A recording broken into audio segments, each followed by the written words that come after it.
timer up there says we've been live for 6.5 hours. It does not feel like we've been here for 6.5 hours. No. But anyways, players are getting comfortable, so I'm going to bounce out of here. Liam's going to join you guys, and peace out. Oh, We'll see you wait a second. What? Is that door closed? I don't want to reveal secrets unless that door's closed. Right, when you get out of here, you close the door. When I get out of here, I'll close the door.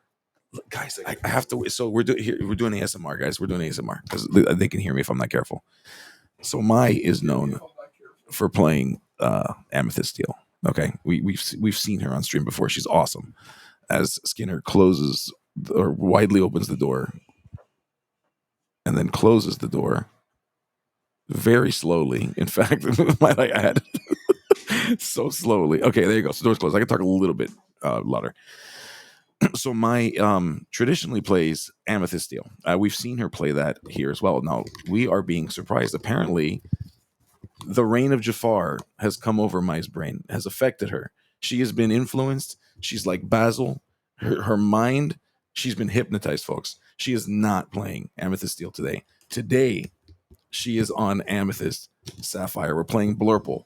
I'm curious, do we think that Into the Unknown was a factor here? Did she like that card so much that she's like, I'm playing that card today? I think it's got to be that. 100%. No, Bryan. 99.7%. Yeah. I mean, that card is, first of all, if she's got 4 enchanteds right now, I'm in. Like, I get it. That's a beautiful enchanted.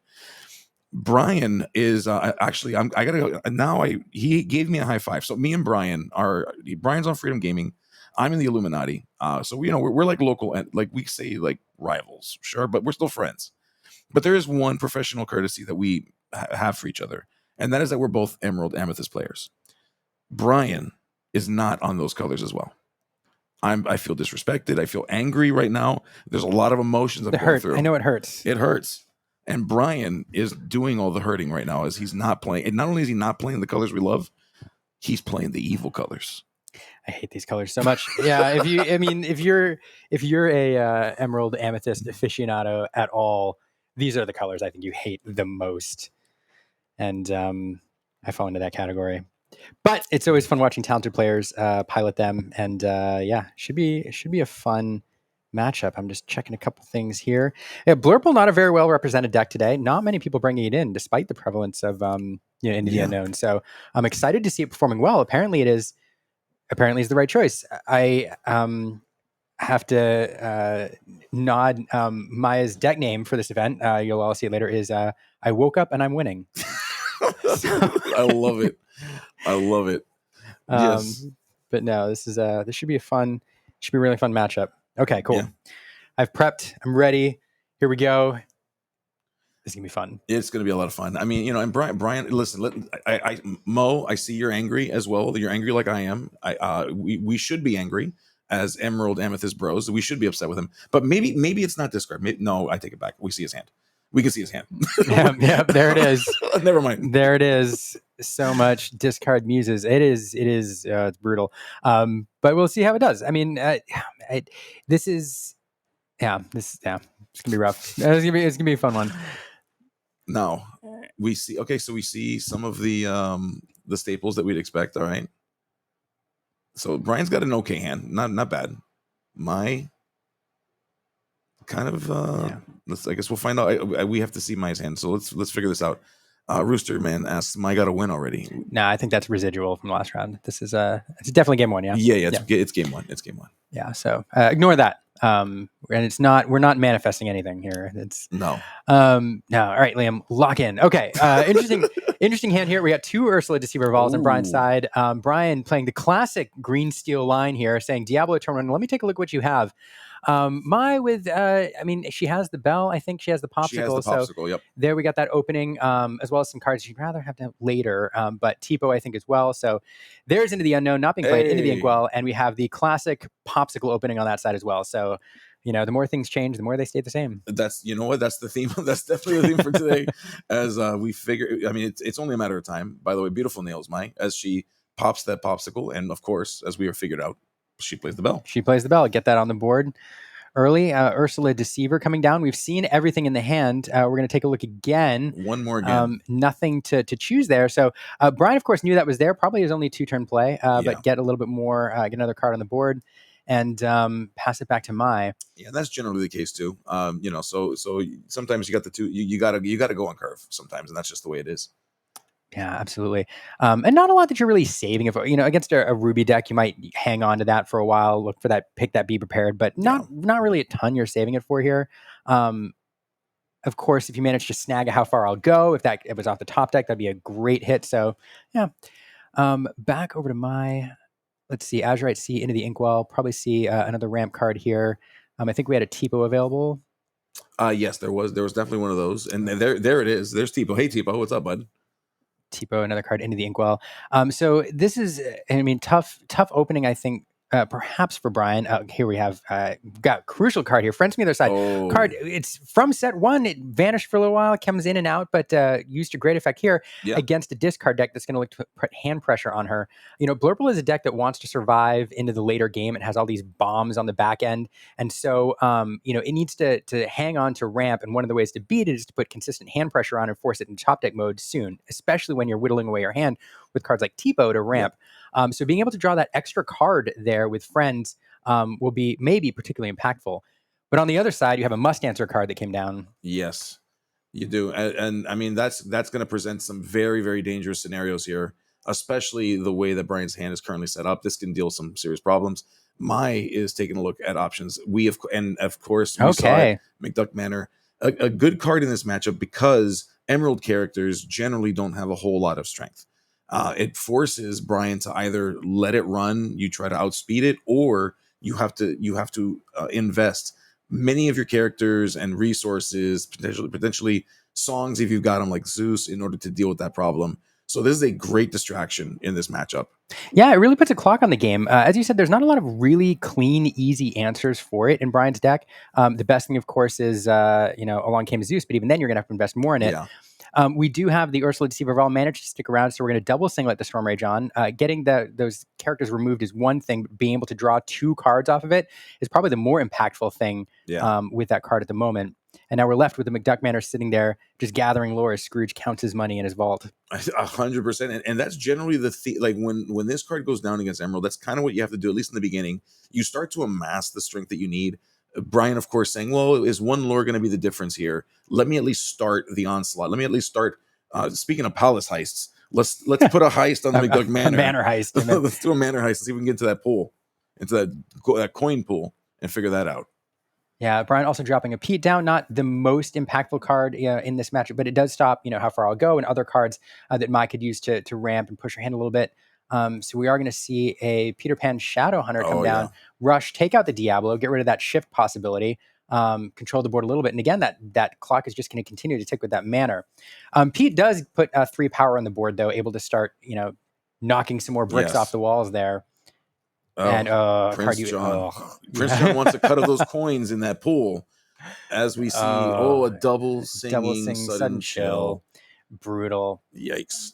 Yeah, Ursula Deceiver of All, such a impactful card on the board. It's one of those must answer cards, and that's one of the things that makes Green Steel it feels so oppressive sometimes, because it has these cards that, like Diablo and Ursula Deceiver of All, which I think they're must answer cards. If they stay on the board, if you get to establish them and they stick around for turn after turn, they're going to allow you to run away with the game. Now that being double sung partnered with the Prince John, even worse. Yeah, I mean, just synergy. We often think about games and how they're won or lost in percentages. And if you talk to any of the best, they think about what percentage closer to a win am I if this happens? How far away am I from a percentage of winning? And you have to imagine that every time you're able to trigger Deceiver of All, every time you're able to let another card draw happen from Diablo, that percentage above your head goes up just a little bit more. And as we see that percentage continues to rise, holy moly. And I think Mai is in top deck mode, if I'm reading it correctly here. Yeah, that is correct, yes. Pete's going to move in, put another couple damage on the manor there. But yeah, Mai purely in top deck mode now, having 3 sudden chills sung into her, and Bryan getting the value of drawing 3 cards off of Prince John there. So, God, goodness gracious. This is going to be a challenge. It is, as we see a bell. Establish a Bell, not super impactful, other than she is an answer for that Ursula Deceiver of All eventually. So maybe it'll stick around and clean that up. But in the meantime, Bryan's getting yet another turn to do some shenanigans with Deceiver of All. That is exactly it. I mean, Bell is maybe an answer to Ursula Deceiver, but Ursula Deceiver can very easily, depending on what we draw. Right, we see a Strength of a Raging Fire. JK Deceiver of all says no. You will not Bam, bam. challenge me. If that was a top deck, it was a brutal one. And here we have the Beast Tragic Hero. I mean, everything being played like right on curve perfectly here. Beast Tragic Hero, a great card to establish here as soon as you're able to, getting extra cards for Bryan. And another, I wouldn't call it necessarily a must-answer card, but it's a must-answer card after a turn or two. Like you need to do something about it, or again, the card advantage. And Green Steel, just we said it last time I saw this on stream, but it's a discard deck, but so much draw power. Yes. I will never forget seeing Zan Sayed with half of his deck in hand at the end of DLC Vegas in the finals. Just ridiculous. Yeah, I remember I was standing there. I was watching that on screen. That was just insane. There's a reason why I call him insane. Okay, because that was just crazy. Yeah, this McDuck Manor, it just will not go away. I mean, Bryan has had to invest multiple exertions of his characters to deal with this McDuck Manor. It's still not gone. Yeah. And now double shot again, 4 damage, the perfect amount to clean up that Elsa, and drawing 2 more cards up Deceiver of All. Deceiver of All has done work. And if you couple it with the Prince John with 2 Let the Storm Rage On, with 2 Sudden Chills and another 2 Let Storm Rage On, he's drawn 6 cards off the Ursula Deceiver of All alone, 3 extras. Just really, really terrible. Interesting terrible that scenario. We turned that McDuck Manor. Apparently, it was leveled so dangerously, so badly that it got turned into like woods and cove.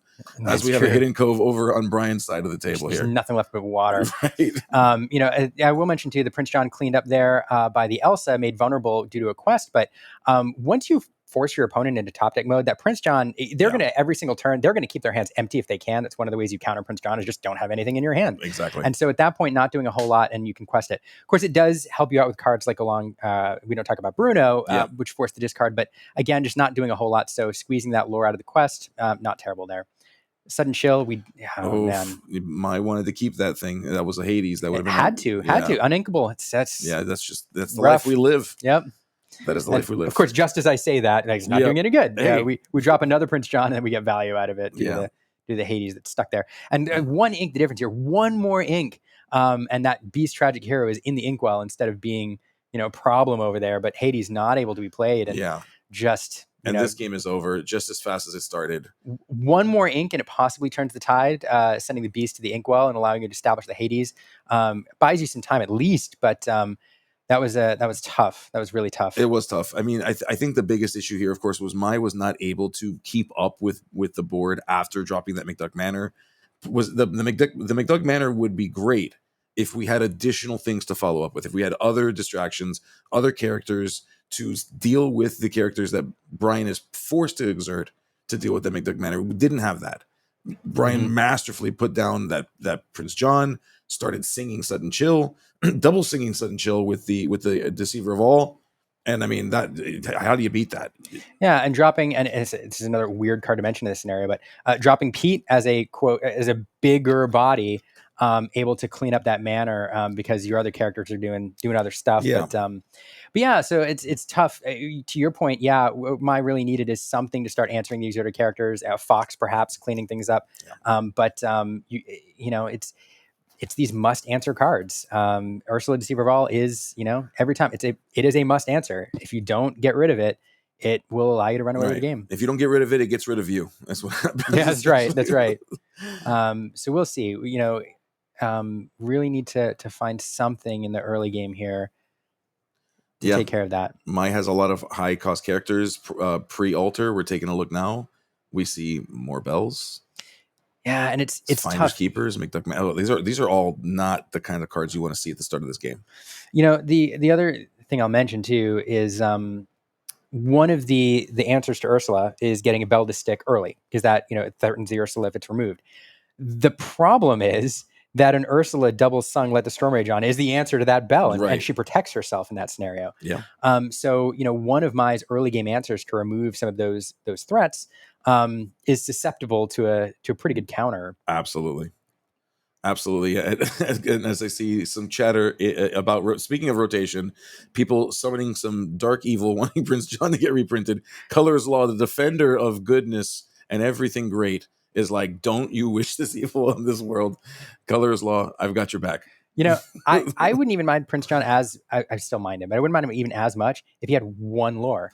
Yeah. You know, he not only is he good, but he allows you to close out the game fast. Because that's one of the things these green steel decks have a problem with sometimes is closing out the game. Yeah. Or no, no ward. Let's just get rid of the ward. Let's get rid of the ward. I agree. We don't need the ward. Yeah. So here we are, same opening as last game, a classic opening from this. Take a look at what we have, what we're dealing with. No songs there to be picked. We do have the bell, we have the Tipo ramp. So again, not a terrible opening hand, but yeah, I we mean, had the same last time. So, oh my goodness. Okay, we see some thinking happening here. Let's see. Boomy, of course, has a. How's it going, Boomy? Boomy's not. I didn't say him make him bad. I'm just saying, hey, it makes him. I don't understand why he has 2 lore. You made him really good, and then you gave him 2 lore. I'm not saying that's how you nerf him into ineffectiveness. I wasn't trying to bucky him. Absolutely not. Yeah. Goodness gracious. No, that makes it fair. All right, Tipo allowing the ramp here. Again, mine needs to get to the point where her end game becomes available, so the ramp here is critical. Pete into the Inkwell on the other side, coming out with a Morph. Morph, such a versatile threat here. Yeah. So many possible shifts. Of course, we have the old ones where they're used to. We've already seen Beast Tragic Hero, but one of the things we got last set in Arcadia's Island was Pete Space Pirate, which a lot of these decks have been running now. So many options to morph onto Pete. Yeah, as we see the goat hit the table, we get a lore from my goat. Is not bad here. It's a strong. It's got a lot of strength. It can deal with problems if necessary. And Mai is kind of executing the plan right now. We've got to be careful not to enter into a phase where we're low on cards in hand. We've got like 2, and then Bryan figures out a way to sing Sudden Chills, and then suddenly we're back in top deck mode. Yeah, goat is an interesting card to get stuck here. It not the best card to play on turn 4 here, but it does one thing for you, which is it is the biggest thing it does for you here is it establishes a body that you can use either to threaten things, but more importantly, if that Tipo is removed, it gives you something to play the Fox, which we also have in hand if you need to threaten something else. Yep. But other than that, there's other ramp that we'd like to be doing. How far I'll go, perhaps.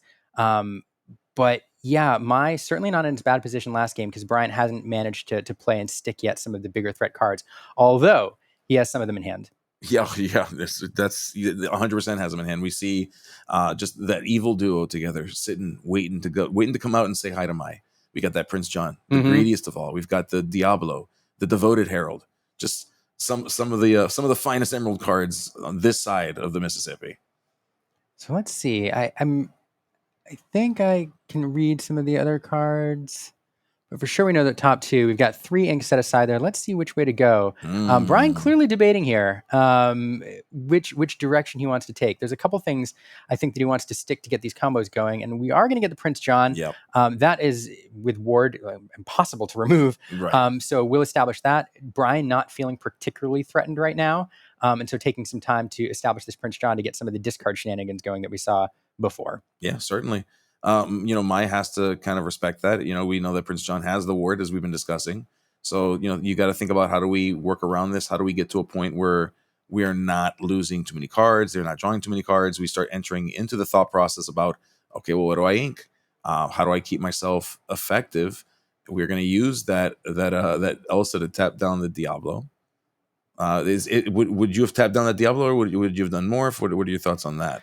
I mean, Mai knows exactly what she's doing here. She knows, all the shift options available on the morph. And I think I do the same thing. Mai knows what she has. She knows that Diablo represents a threat, and all he needs to do is top deck the Diablo or an action, and all of a sudden it's online. So clearly doesn't want to give Bryan any more cards than necessary. Certainly. Also probably might have answers for some of the morph options. Yeah, the scarier, bigger people that might be coming down. That's true. And there's also, she's looking at, what happened before. Morph was their last turn. Beast Tragic Hero could have been shifted already. Right. But here we have the Diablo being shifted on the morph. Yeah. I mean, that is kind of like it is. You're forcing them to use the morph instead of the Diablo to play that Diablo. That's got to feel bad because we know that Bryan's deck is running things like the beast that shifts. We potentially that space pirate. You'd expect the space pirate to be in here as well. So that kind of is that's very indicative of what is in Bryan's hand. And if I was I mean, maybe I wouldn't say I feel great, but I'd say at least I know that he's willing to give this thing up for a Diablo, and there's not like necessarily something too scary waiting for me at inks 4 or 5 or anything like that. Yeah. And we see, we're kind of taking a look at Mai's hand. We do see Into the Unknown. We see the McDuck Manor there as well. Some better late game answers here. Yeah, I guess I just think back through. I guess the morph is probably the better play, but it's really 6 of one, half dozen of the other. I think in this scenario, another morph into the Inkwell, and we're gonna move everything over to the Hidden Cove. Give it a little extra oomph. Not that we have to worry about Brawl, but hey, listen, one more strength and one more willpower messes the math up enough where you got to think about it. Elsa's suddenly aren't as strong as they were, which we do know Elsa's in play here. And you're kind of forced to figure the math out. Like, now I got to add a crab to this mix to make this Elsa do something. No, that's exactly right. It just makes everything just a little more complicated. Oftentimes you're, and we've seen this with Hidden Cove quite a bit. You build your decks around very specific damage, very specific removal options, which are tailored to very specific cards. And as soon as you throw that math off just a little bit, it makes everything you have a little less efficient. And my indicating, that Hidden Cove potentially a problem. I'm just going to clear that out this turn as I work towards the end game here. Yeah. I mean, we see that McDuck Manor is going to be big if Mai can keep her board state the way that it is. We see that Bryan is put in a position to Let the Storm Rage On to try to draw cards, leaving Mai with characters that aren't able to be fully dealt with at the moment. But it's a card to draw for Bryan. That's reason enough sometimes to play these cards. I get to see more cards. Absolutely. Back over to Mai. Beast Tragic Hero coming out on the board, managing to stick. So that card drawing engine now online with Diablo getting an extra card every turn, Beast Tragic Hero getting an extra card every turn. Elsa's going to run into that Diablo there. Bryan putting enough damage on it previously to make it a trade instead of a free removal. Yeah. And then Genie coming down now. Luckily, we got that Diablo out of the way first. Good sequencing there. We always like to draw before we play, but in this instance, get rid of that Diablo. Yeah. And then we see another card, and then I think a double quest there from Tipo. It is, yep. And that goat has been around for a while. That goat has been here now for a few turns. It came down on 4 ink for Mai. It's been around for 2 turns. I mean, this pretty high value goat right now. Goat's doing work. Doing work. Yeah, we're not mad at it. We're not mad at Merlin when he's in goat form. It's not kidding around. Oh, we love it. We see, Mai's kind of thinking through it. This is a very critical moment in the game because if Bryan can deplete that hand and then deal with this board, this game can be turned over quickly. Oof! We see a second tragic hero beast hit the table. That is ouch. Okay, that's scary. That's scary. Because the thing about these tragic beasts is if you are able to get damage on them, they become very powerful, and suddenly that McDuck Manor is not that hard to deal with. Yeah, it's really fast, and the wording on this manager. So there we go. We're gonna get make it extra angry. The thing is with it only works. I've seen people play this before. It only works at the start of your turn. I've actually seen people I've seen before people sing like "Let the Storm Rage On" their own character to make it angry to then run into something. But it only triggers at the beginning of your turn. So I have to wait a whole new turn. But now, to your point, we can clean up that McDuck Manor pretty efficiently. Yeah. I mean, it's at risk now, of course. Like there's a danger that Mai deals with it and gets that thing off the table. It wouldn't be a bad idea. And but Hades, that's a good Hades. Last turn he was discarded. This turn, or this game, we have 7, sending that Beast Tragic Hero into the Inkwell. This card's been around since set 1, and has become a little more popular with the rise of Blurple. Genie running into that, as you mentioned before, cleaning up that beast. Wow, there you go. Wait, what cleaned up that beast? No, it's Tipo. It was Tipo. Sorry. Yeah, Tipo who's Beast quested. Yes, Genie quested. Yeah. Thank you for your sacrifice, Tipo. Yep. Tipo did a whole lot of work, and that's going to be it. Tipo is such an impactful card. Blue or Sapphire has always had ramp answers at 2. Yeah. And it's got more efficient ones than, we started with, 1 jump ahead, Mickey Mouse Detective on turn 3. But 1 jump ahead was always the default 2 ramp answer. And then we got Sail the Azure at Sea. But the thing about Tipo, and the reason everybody was so excited when it came out, is because it gives you that ramp, and then it gives you this annoying little body to stick around the board. And it's either going to get you a lure or 2, or it just sits there all game until you have the right moment to take advantage of it. And right there, Tipo just hanging on the board, just hanging around all game until all of a sudden it can run into a Beast Tragic Hero. Oh yeah, beautifully done. And the thing about Blurple, the thing about Amethyst Sapphire is the Amethyst portion of that deck does such a good job of capitalizing on the character being there. I can crab Tipo, making it stronger.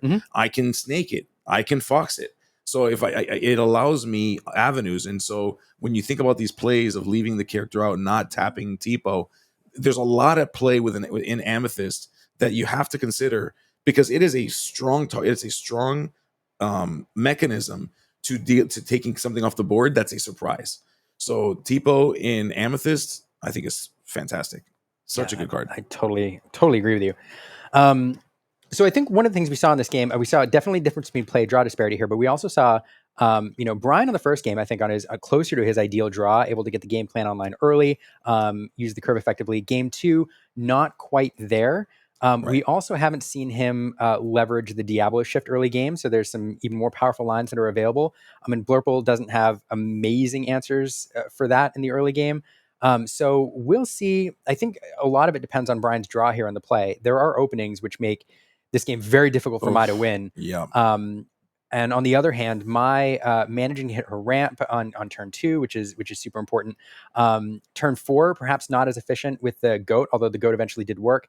But we'll see. I think in these games, inevitability is with the Blurple player. Yeah. But if you can get through the mid game, there it is again, Diablo and Diablo. We see friends.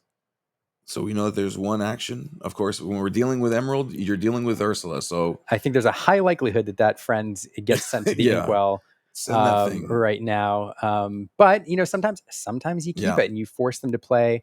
Oh, okay. Yeah. So Maya is saying, you know what? If you got it, you got it, and play it. Play them if you got them. She is on the draw. She gets that extra card, and you're also saying, hey, if you were playing Ursula on turn 2 and picking my friends, that's fine. Yep. That's fine. I'd rather you be doing that than something else on turn 2. Oh, but like playing a morph. Like playing a morph. So here it is, morph coming down, representing a huge threat in this deck on turn 3. There's plenty that you can shift onto it. So let's see. Bell there, singing friends from the other side. A great use of Bell, that first turn Bell in this color combo. Getting 2 extra cards, and that'll give her a little breathing room if that discard engine does get going. Oh, there's Tipo again. Tipo coming down. What a great sequence here. Fantastic opening from the Blurple deck. Bell singing friends, Tipo inking that extra card. So you're getting some ramp while not putting yourself at the huge disadvantage you usually do. Correct. By losing cards in this discard deck. And let's be real here. The primary reason why being on the draw is a disadvantage is because you are forced to play cards one turn earlier than your opponent. Your opponent gets to play out 3 cost characters before you. What Maya effectively does by playing Tipo is she eliminates that on the play disadvantage that she has. She gives herself a little bit closer to getting that tempo back, to potentially overtaking the tempo, and then getting to that point where she can turn those characters sideways to that magical number 20 lore. And here we go, turn 4, big turn, getting that genie on board. That's an answer for the Diablo if it comes online. Establishing that is pretty important at this point in the game. Yeah. Bell here looks like we're gonna get 1 lore out of it. You may as well. But plenty of options available here. There's so many shift targets there. Pete is a target for Space Pirate Captain or Space Pirate. Beast Tragic Hero can come down. There's just a lot this deck could do this turn, although not an amazing hand. We do see the Ursula Deceiver of All paired with Let the Storm Rage On over on Bryan's side. Yes. So Bryan would love to establish this card and then use it to take out the genie next turn. So we'll see if this sticks around. Yeah, Mai will need to deal with it. I think going into a 5th ink situation, being able to Elsa that thing would be fantastic for her. That's likely what she's hoping to get. Now, looking at her hand, we do see Crab. I can't see the whole thing.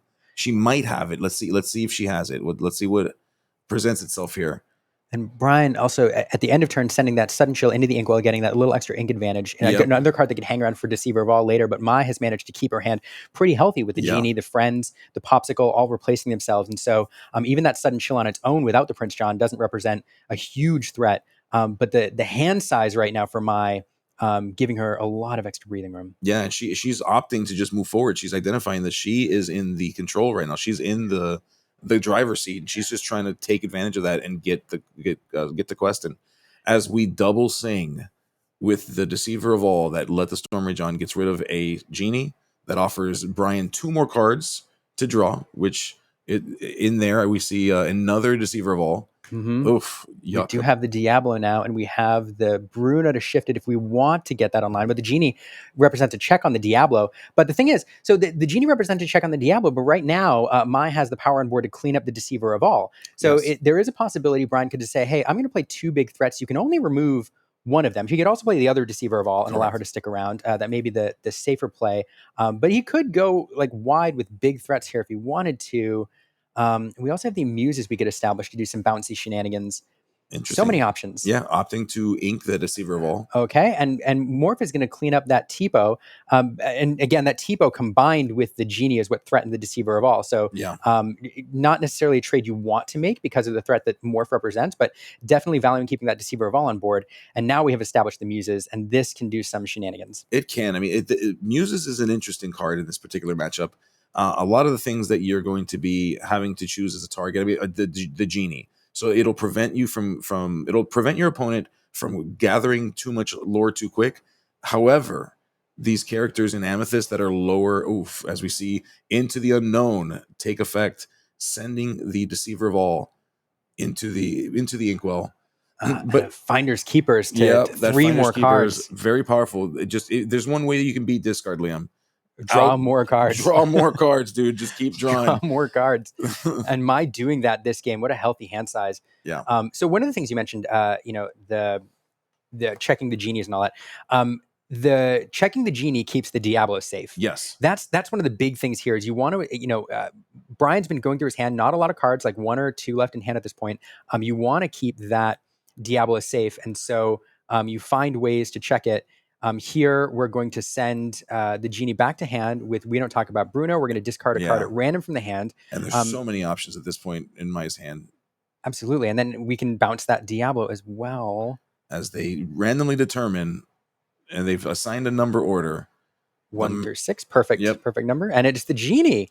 Not a terrible card to hit. Yeah. Certainly. I mean, I think you'd like to hit an Elsa if you could, but Genie, not terrible. Yeah. Genie's not bad. I mean, Genie can help you get to an Elsa if you don't have one.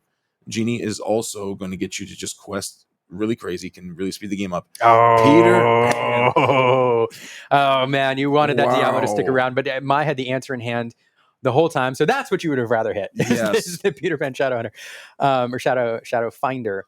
And there it is, cleaning up that Diablo. What an impactful play here. Man, that was crazy. Yeah. And we're going to get another one in play and just for good measure, and a Diablo. So plenty of evasive answers here. Blurple going the go wide route here, but 2 Muses on the board. Okay. That's a thing that can certainly create some weird situations. Muses, of course, great for keeping control of the board when there's smaller characters. We know that Peter Pan, of course, can be targeted. However, is that something you really want to send back into Mai's hand at this point? Oh, Mystic's gonna. But love the Mystic. You can slide damage around with this, but the Muses with Ward, you can't choose them to slide that damage over to. So that damage stuck where it is. It is, unfortunately, or at least on your side of the board. Correct. Yeah. Wow. Okay. Yep. But importantly, for willpower and 2 lore, it's one of the ways you can start closing out this game. Yeah, you turn character sideways. That is the main way you win this game. Mai's doing that, and we love to see it. Can Bryan? Bryan dealing with the first Peter Pan. So we're going to do that. The Muses then are going to bounce 2 characters, each of them trigger, and we're left with that Bell Mystic on the other side of the board. Which that Bell Mystic is nothing to scoff at. That thing is pretty beefy. It is. I mean, 4/4. And it represents a threat. So had Mai not dropped that on the board, the Muses, start to quest here, start to get a couple extra lore. But that card threatens them and keeps them checked, keeping Bryan from squeaking out, an extra lore here or there. Oh yeah. Oh, here we have the Fox coming back, bringing back the Mystic, and we will play her again. Just a tool to get the Fox on the board here. Once again, her ability doesn't matter at this point, but just trying to get another body on the board. Oh yeah. I mean, at this point, we keep them fresh. We keep them standing up, not exerted. It forces Bryan to have to deal with these characters in awkward ways, as we see him singing another song. Let the Storm Rage On. Not a double sing, just 1, so it's good for 2 damage. Okay, one card. Oh, choosing to bounce his own Muses back. Okay. That's always an interesting decision when you have to send back a character of yours to replay but to do similar things to keep it standing up, to prevent you from sending the fox, which is just primed and ready to deal with the muses. And Bryan is saying, listen here with your fox. All right, you calm down. Not this turn, maybe next turn. Yeah, you can quest. You can quest with that fox and keep him over there. Yeah. Just don't. And exactly what Mai will do. A little bit of questing there, going up to 12. We're gonna drop another fox, bounce the bell, and bring the bell back. Yes. We are in a fox loop, my friends. We are in the foxhole. Oh dear. And Bryan just not all our answers, digging a little bit with some of his cards, looking for something that can answer this. Really, you have to establish, in this deck, you really have to establish a combo. You do have Beyond the Horizon there, but is it worth it? And I think Bryan is saying it is worth it. It is worth it at this point. Play her outs, and perhaps you get some outs here. Mai still has a sizable hand. She's done a lot of bouncing and replaying, so 4 cards. We'll ditch those 4, draw 4 fresh ones. And hopefully Bryan draws into one of the combo pieces that he needs to do some work. Something, I don't know. Maybe Prince John and a discard. Yeah, Prince John and Sudden Chill. Is that what we have? Yeah, I see it's a Prince John and Sudden Chill. Okay. The third card I'm not 100% on. Oh no, that was not Prince John. I'm sorry. I'm wrong about that. It's not a Prince John. So we're just hard playing the. Yeah. Did I say 2? I meant 3. 3? I don't know what I'm being corrected on. Who knows anymore? It's okay. Who knows? Maybe. And there we have Pete, Space Pirates. Yep, Pirates in the Sky. Yeah, Pete, a card when he's exerted, your opponent can't sing songs, and also gives all of your pirates, including himself, resist 1. Great card that worked into these colors from Arcasia's Island. One of the things that makes Pete so good is he has a really great shift target in Pete Games Referee, which every Steel deck runs anyway. So, correct. Unfortunately, he's a big body. He'll do a little bit to check the board, but not immediately impactful. And now McDuck Manor, which probably represents the closer here. Yeah, at this point, if you're Mai, you start turning things sideways. Okay. You show that you've got this game in lock. You force Bryan into a really weird situation where nothing can really. He can only deal with one thing at a time, but it doesn't matter. We do see another Muses in hand. We see Pete. Yep, there goes the Muses. But here the thing is the only thing that Bryan can target with a song is going to be the Genie if he chooses to bounce that back. Opting to do so, trying to reduce that questing pressure that Mai has on him. Yeah, it's a lot. And that Manor, I mean, there is a decent board cleanup here, but that Manor just represents a lot of willpower on the board. Yeah. Pete able to go in and challenge that bell and remove that 2 lore, perhaps buying another turn, but it's going to be rough. Yes, I'm sorry, everybody. I see that. If I misspoke, I meant, draw 3. That's what you get when you talk so fast. I get excited. Manor closing things out. Pete cleaning up that bell and that resist coming into play. It's probably too much to deal with, but hey, play your outs. Let's, it's game 3. Yeah. Does Mai have the goat? We got to see if she has it. We do see she has friends. So if she doesn't have goat, she has a chance to get to a goat. She can quest with her characters and goat for the win. She can, let's see. Oh, we see friends. Friends, okay. Into the Unknown. Draw a couple and a more T-Bow. cards. Those aren't goats. Into the Unknown will be a great answer for that. Man, Space Pirate. What a great use of that card. Yeah, right. It's a little bit of win more in this scenario, but man, if the lore totals were closer, what an impactful draw there. Yeah. Sending Pete Space Pirate. We know where it's going. It's into the Inkwell, and Genie coming down for good measure, and just not enough. Golly, wow, Blurple! What a crazy turn of events. Game 1 seemed very one-sided. The Blurple deck just getting crushed by the discard power of Emerald Steel there. Game 2 a little bit closer. Mai powering back and taking it. In this game, it just felt like she was in the driver's seat most of the game. She was, yeah. But fantastic match, and fantastic match. Both these players, though, in good position, I think, to qualify for the top cut. Mai, I think, clearly in the driver's seat in that regard, and Bryan still able to make it with another win or 2. Yeah, absolutely. I mean, I think the one loss does not hurt Bryan's ability to get in. He should be okay as long as he can uphold the record and still maintain that. Both players playing so well, though. Fantastic. What great games. I love watching both of these players play. What's up, Jack? What's up, buddy? This is for you. Oh, what? You're mine. What? Oh, are you kidding me? This was a great time to hand it to you. Oh, look at this. My friend, look, I got a Mai Tai. It's got my name on it. Oh my This goodness. is great. Oh, excuse me. I know we're supposed to be wearing like jackets and stuff. We can, we Excuse wear me. whatever we want. We're in your house. Yeah. You know what? You're right. This is our house. I'm a Mai Tai. Excuse me. We're in your house. Oh You my wear what goodness, you want. this is fantastic. I love that you guys are the best. Honestly, you guys are so good, and I love the colors. By the way, purple, great color. Purple, great color. Yeah. It's that's amethyst. It's amethyst. It's what Yeah. you should have been wearing. You should have been wearing it pink on an amethyst roll. The dice, Liam. the dice spoke. The dice The dice spoke did not and said, "I had to wear, Oh, I had to yeah. wear this. It Look, fits- it looks good. They did their research. It fits beautifully. It looks good. How special! Oh, this is great. Look at that. And what a time to oh, sorry, I'm off camera. What a time to receive it too. Like after watching and commenting a match, my like doing some work with her purple deck, playing amethyst, and to get an amethyst Yes. jersey, like look at that. I love this. Thank you to all the Mai Tais out there. A great team to be on. I do love my Illuminati, but Mai Tais is definitely up there. Excuse me. This is staying on me the whole time. It's one of my favorite team names that exists as well. There's some great team names out there. But, Mai Tais are people who love watching my matches. They're fans of Mai. Oh, this is beautiful. Look at this. It's a perfect fit. This is great. Look at that. Look at this. This is fantastic. I love it. Thank you, friends. Thank you, Mai Tai. How cool. And it has your name on it. Yes. Look at this. What's 27? I don't Is that know. any significance? I don't know. Maybe you're the 27th jersey. Oh, that'd be kind of cool. That'd be kind of cool. Yeah, together we are Blurple. That's a good. That's a good observation.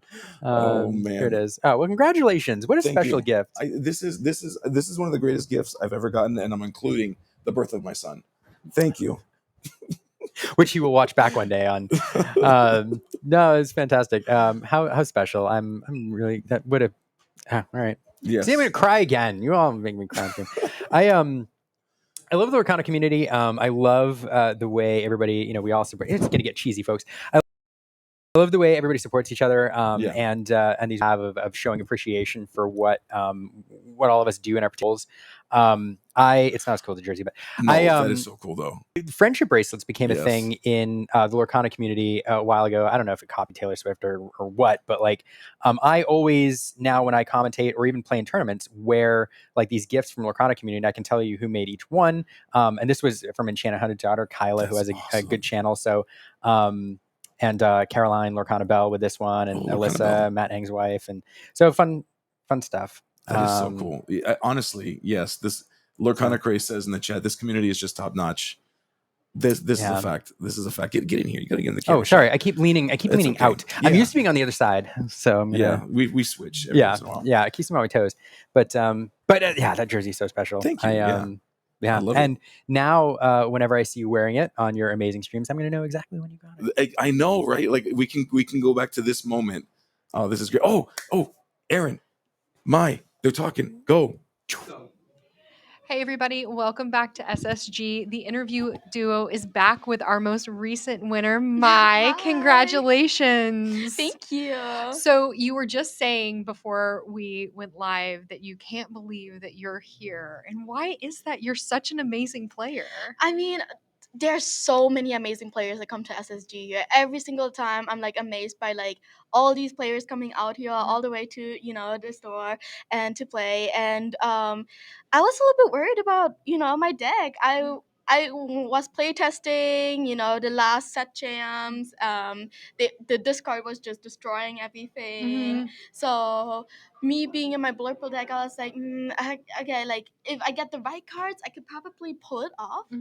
And in the first game, I was obviously not pulling it off. Right. So I was like, oh my god, like I could probably win on the play, but I don't know if I'm gonna win on the draw again. You know, like, and so it's like with certain cards, it's like you never know, especially when you discard my whole hand.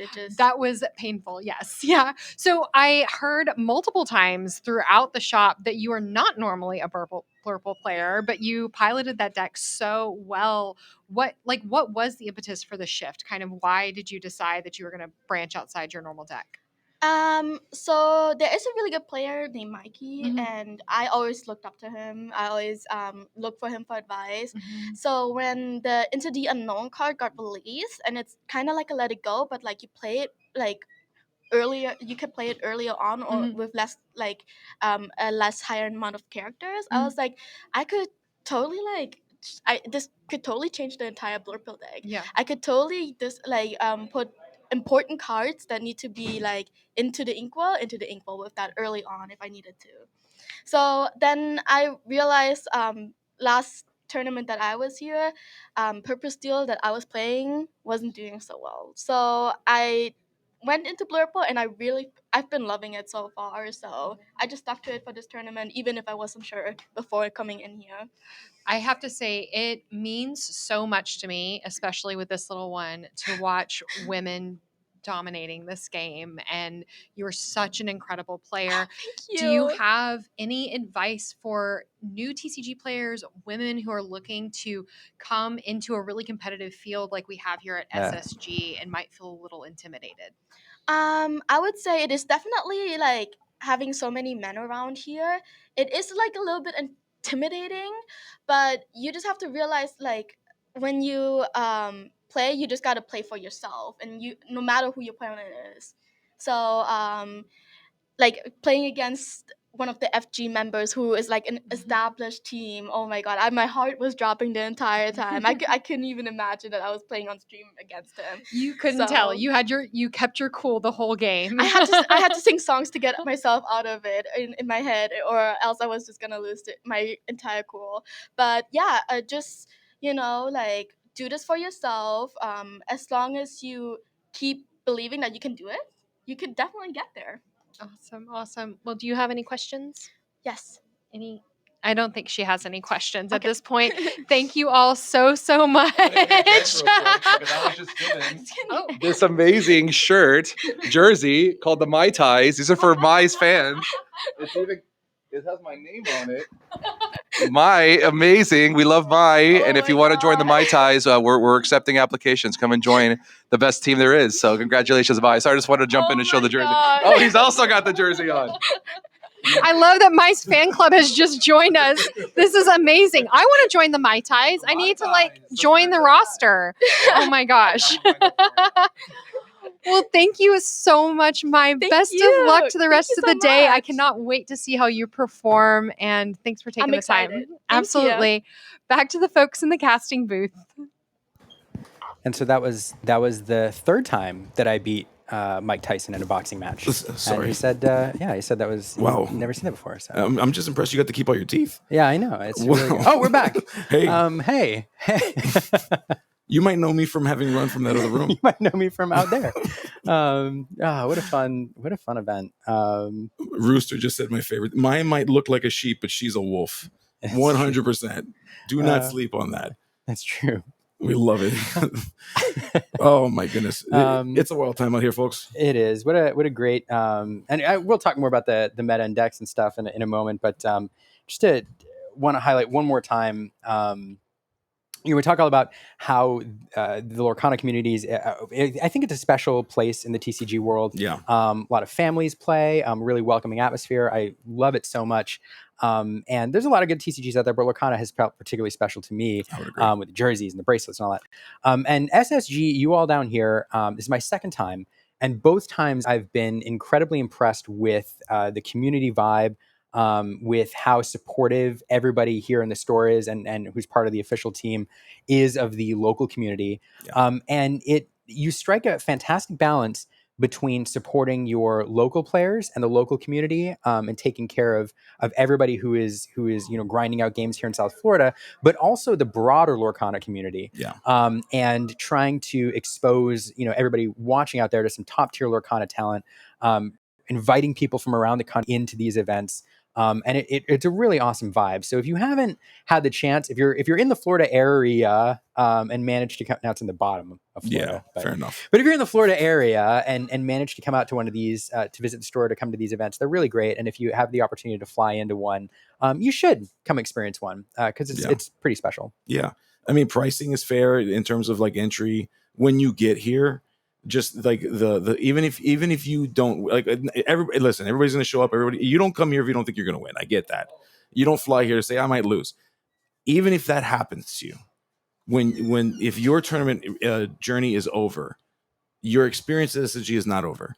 we've got the blossom pods. We're running winner boxes. So as soon as round 3 was done and we had enough people to start pods, they were doing side events. So people are winning products still. So even though some people lost, they're still having a great time. It's $15 to enter into these events. So it's not expensive at all. So you can win a box for $15 if you're able to beat out your pods. The way they work, they are single elimination, 3 rounds. You win your 3 rounds, you win the box. Pretty simple stuff. So even if you don't make it, there's still an opportunity for you to be very successful down here. As Liam's pointing out, have a great time. I mean, just it's awesome. We for those of you that I mean, certainly if you've never been here, you don't know this, but SSG has kind of grown into other storefronts. You keep knocking down walls. Yeah, we're like taking over the entire plaza. The most recent expansion, it eats into what used to be a kitchen. And so there's a bar out there. We do not serve alcohol here. So kids are they're fine here. No alcohol served here. There's a bar out there, and above the bar, we keep a television. This stream is being played above that bar right now. Mhm. And one of my favorite things is to go out there kind of midstream. And as the players are done with their matches, winning and documenting them, and they go over there, they pick up snacks, they grab something to drink, and they're just hovered around this bar. It feels like you're in a sports bar.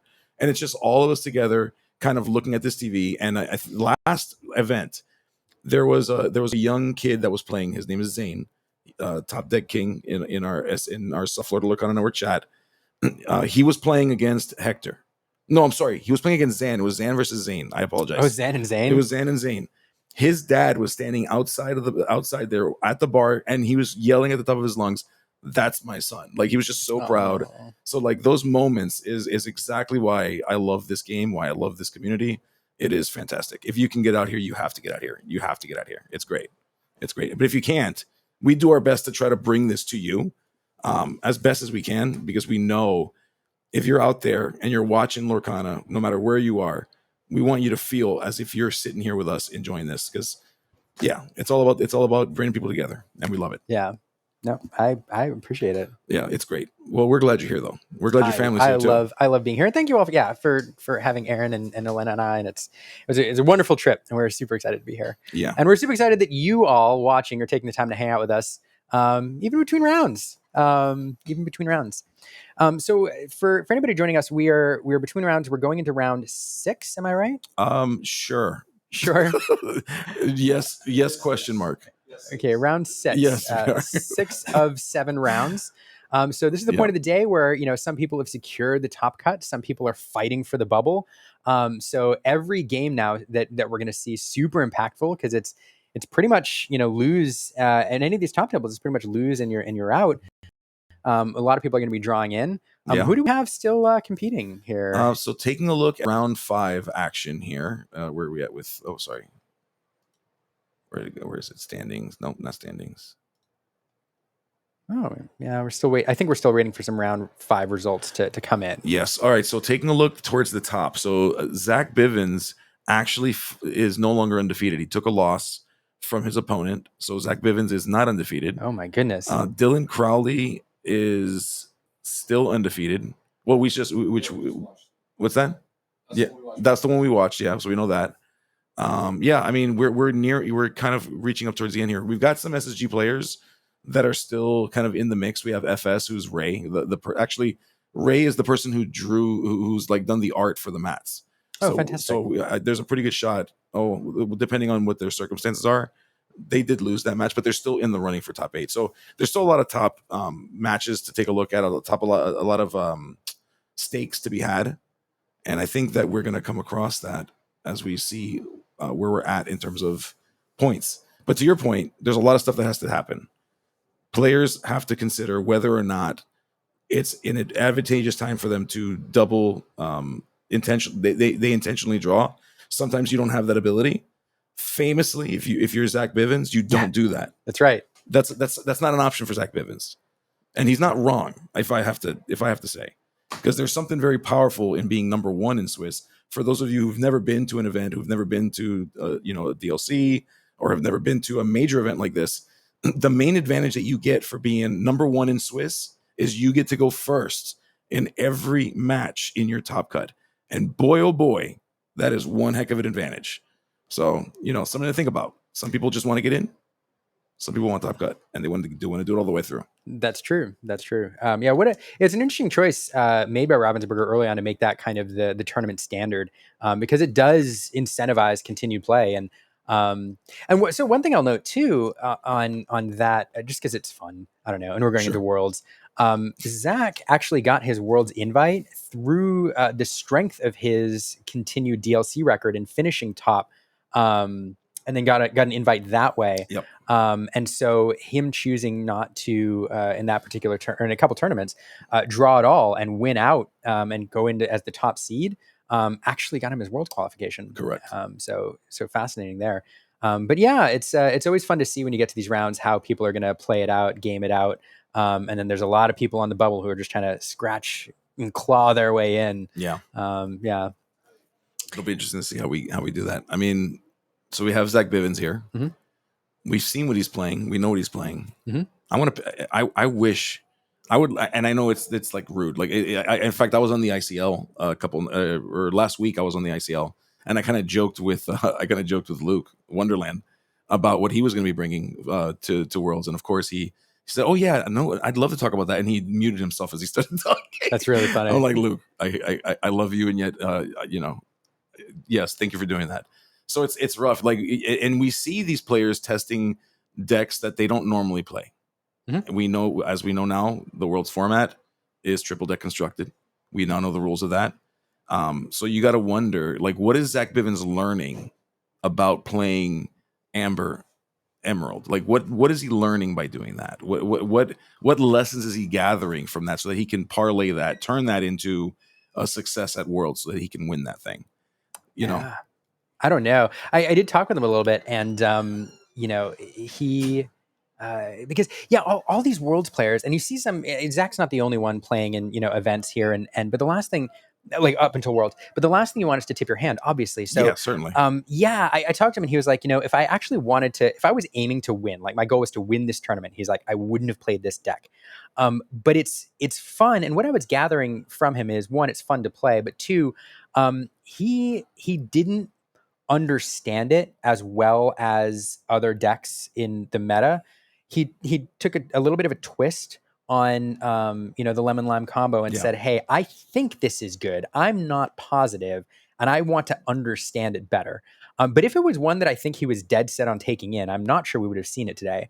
But of course, these things have a way of changing your mind. Perhaps you love it so much that it ends up changing your calculus. Listen, that you just described like sometimes meals at a restaurant for me. I have like go-to meals, and then someone lets me taste a little bit of their meal, and you know what? I have a new go-to meal now.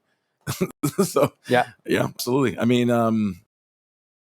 there's a lot of things to be learned from watching this stream. I mean, so far, I think we'll discuss like the idea that not a lot has changed from last set to this set. Not a lot has changed.